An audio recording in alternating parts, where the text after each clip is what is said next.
ও যদি খেয়ে নেয় কোনো দাবি আছে? না। নিয়ে উঠে চলে যাবো, কোনো দাবি আছে? না, কোনো দাবি নেই। তাহলে মধু টাকা দিয়েছে, 20 টাকা দিয়েছে খাইতে, নি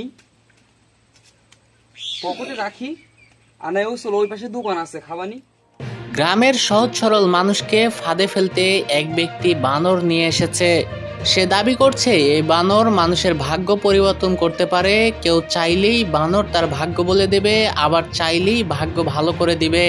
কিন্তু এখন প্রশ্ন হচ্ছে, যে বানর নিজেই শিকলে বাঁধা, সে কি করে মানুষের ভাগ্য বদলাবে?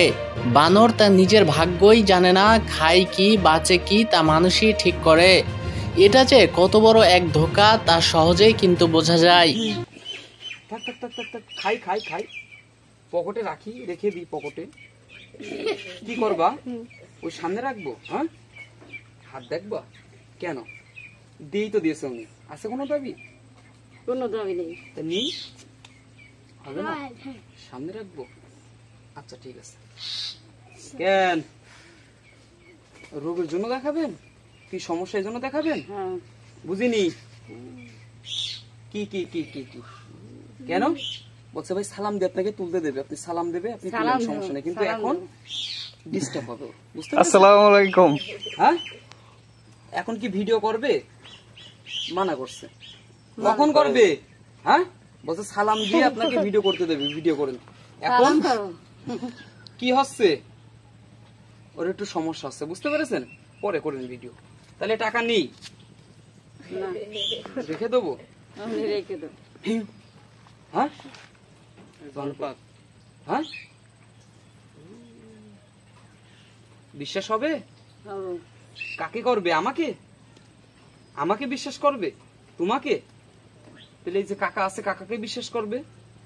এতগুলা মানুষ আছে, ইনাদেরকে বিশ্বাস করবে? তাইলে উনি কাকে বিশ্বাস করবে? তার কথা বলছে। হাতে লাগছে, ছাড়া, হাতে লাগছে। স্থানীয় মহিলাদের টার্গেট করেই মূলত এই প্রতারণা চালানো হচ্ছে, কারণ তারা সরলভাবে এসব কথা বিশ্বাস করে কিছু টাকা দিয়ে দিচ্ছেন। ফলে প্রতারকের পকেট ভর্তি হচ্ছে আর সাধারণ মানুষ ঠকছে। আর কাকে কি বলছে? মাটি। মাটিকে বিশ্বাস করতে হবে। বাম হাতটা এভাবে পাতেন। নাম কি আপনার? আমার নাম আসমা। মুসাম্মদ আসমা বেগম। হ্যাঁ। ওই লাঠিটা দেন।